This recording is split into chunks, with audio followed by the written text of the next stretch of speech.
Just a second ago, you were saying that you had some nightmares before coming to Korea, and since then, things have turned out to be a bit different. Yeah, I think well, for me, this is my first big move,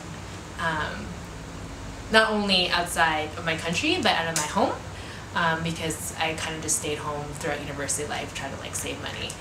So this was a big move for me, and so I remember like I had serious nightmares about coming to Korea. I woke up in sweats just because you always think the worst. You think, well, what will happen if if the language barrier gets to you?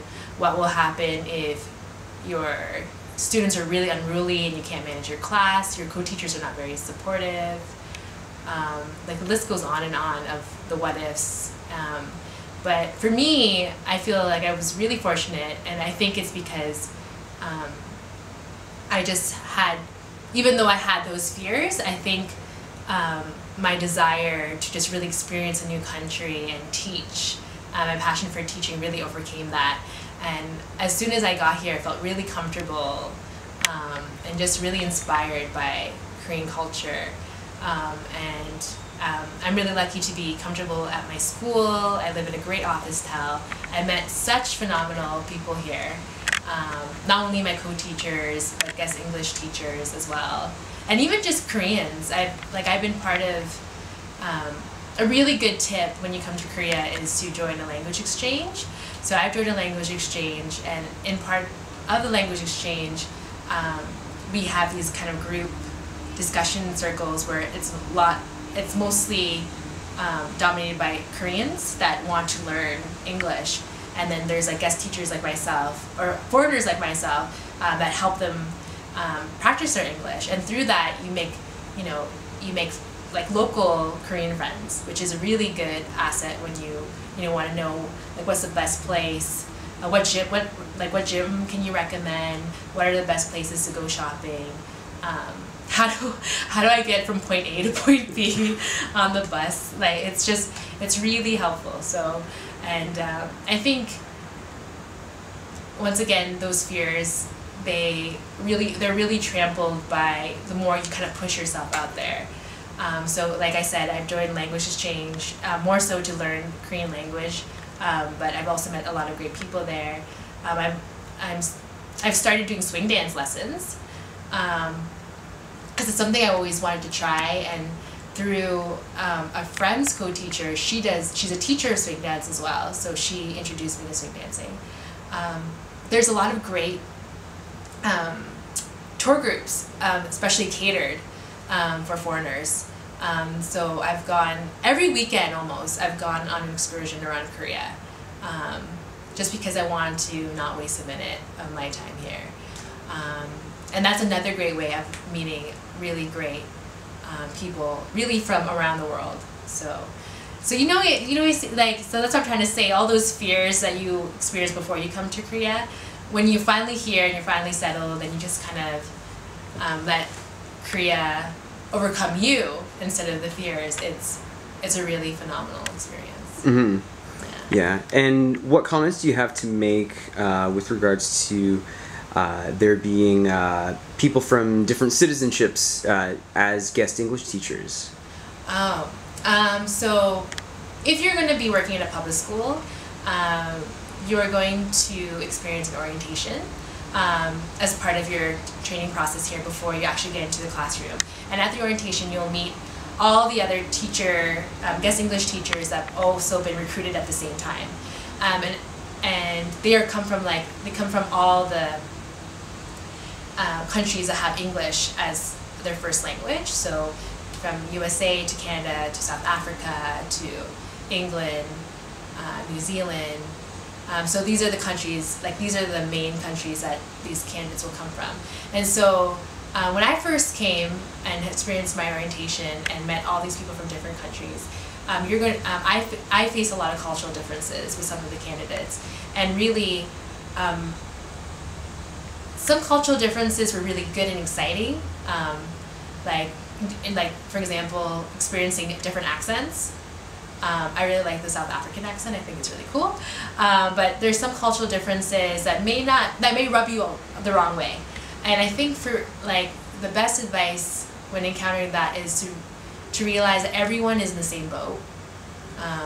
Everyone is, you know, missing home, and everyone is also very excited for the new challenges coming their way. And just really focusing on the similarities that you have with the other candidates, and just really remembering why you're here. I think that's whatever situation or difficulties I face with certain candidates, just because of cultural differences, I just really remembered the why I'm here, which is to teach and to enjoy Korean culture. Mm-hmm. So, excellent, yeah. Excellent. And the other question that I wanted to ask you was about desk warming, mm-hmm. and what that entailed and what you do with your time. Desk warming. It's really a skill. Of course. Yeah. Desk warming, so you'll find a lot of times, for example, today there's a really big typhoon, so that came to Korea, and because of that, classes were canceled, but teachers, including guest English teachers, were expected to come in.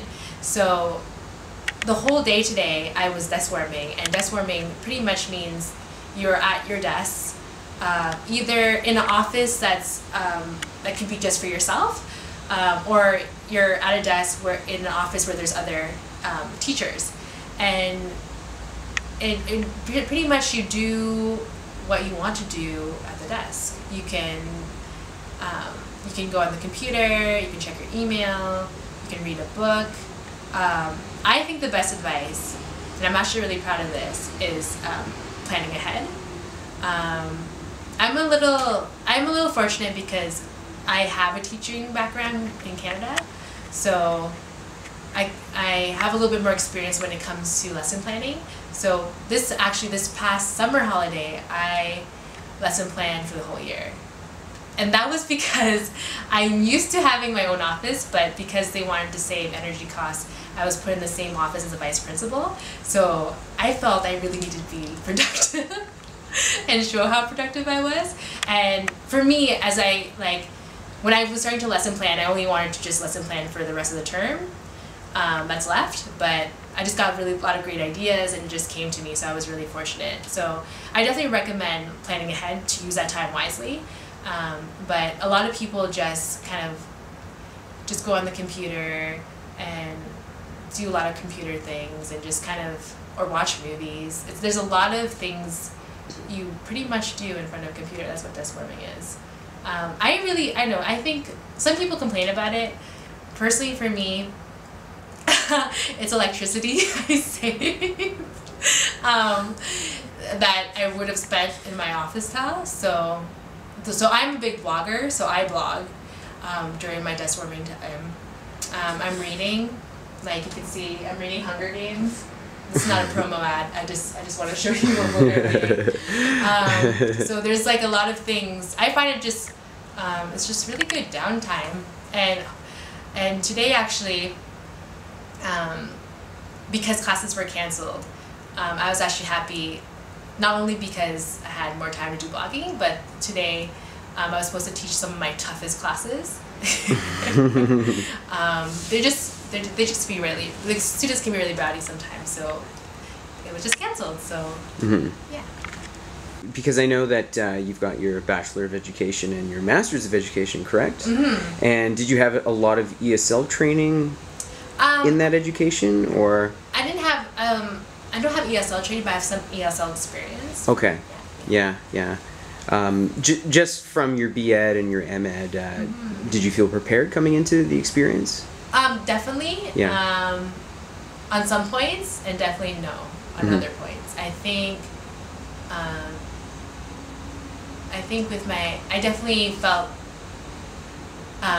in comparison with other guest English teachers that just have their university degree, I think I just had more experience with children and right. how to deal with, I think my classroom management skills mm-hmm. are very strong. Not necessarily, it's definitely, the theoretical stuff I learned in my B.Ed and M.Ed definitely helped, But it was more so my experience, like my volunteer experience and my practicum experience and my other work-related experience with kids that really have given me that really benefited me.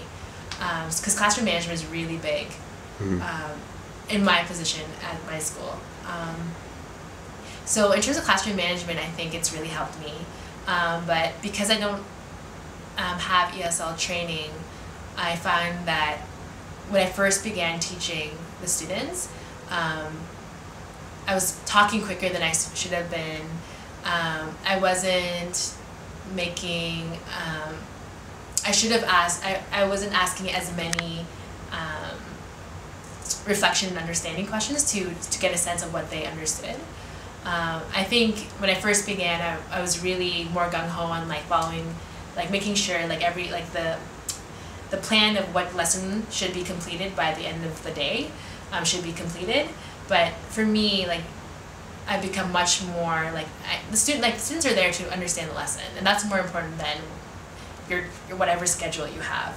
So now through my experience of like, because you have to try things out and see how things go, so through the experience of, and also because my other co-teachers, my head co-teacher and the other co-teachers that I work with, they've been really supportive and giving me a lot of tips on how to be more aware of how to better support students that, you'll find, because I'm teaching at a middle school, a co-ed middle school, you'll find that the levels of English range from very beginner to advanced. And a lot of it has to do with, a lot of students go to academy after, or Hagwons, and that really gives them a push in an advantage in their English skills. So you're teaching to these various levels, and I also teach 40 students per class. So I have a lot of students, they have different levels. But I have my co-teacher there with me, helping me while I teach these students. But it is definitely a challenge. I'm ensuring that everyone, for the most part, understands what's going on. And the thing is, I think the best advice, because I have to constantly remind myself, is not be overwhelmed by this. Because it's really easy to be overwhelmed. But at the same time, you just have to realize that you're there to try your best. Do your best, like lesson plan as best as you can. If you're very, you may be given a curriculum, you may not be given a curriculum. There's pros and cons to both. But if you are given a curriculum like me, I think the best way how I approach it is take the curriculum and just make it your own. Like if I'm teaching a lesson, I taught a lesson the other day about the meaning of you know what, the phrase you know what, and I just give them examples of using their favorite K-pop bands, just to make it more interesting. Or if I'm doing a lesson about traveling in any way, I'll use my own travel experiences and like make a PowerPoint of that and use any travel phrases and use my traveling experience and just kind of join them together just to make it more interesting and more personal, because students want to know more about you, and they feel more connected to you if you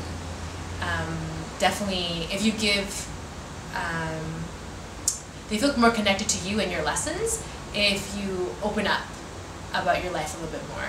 And it just shows how much you care, because you're putting that extra effort to make sure they really get this concept, like they really understand this English expression. So, my last thing is, so don't be overwhelmed. Make your lessons your own, and games, activities are really fun. And I think, just speaking from my experience, in the beginning I was more gung-ho and following a schedule, but now I'm more focusing on our students really understanding the lesson. And if you're not enjoying teaching the lesson, your students most probably are not enjoying learning the lesson. So I think that's how I kind of gauge if I'm on the right track when I'm lesson planning. Great. Well, thank you so much. And we wish all of the new teachers the best of luck. Good luck. 안녕.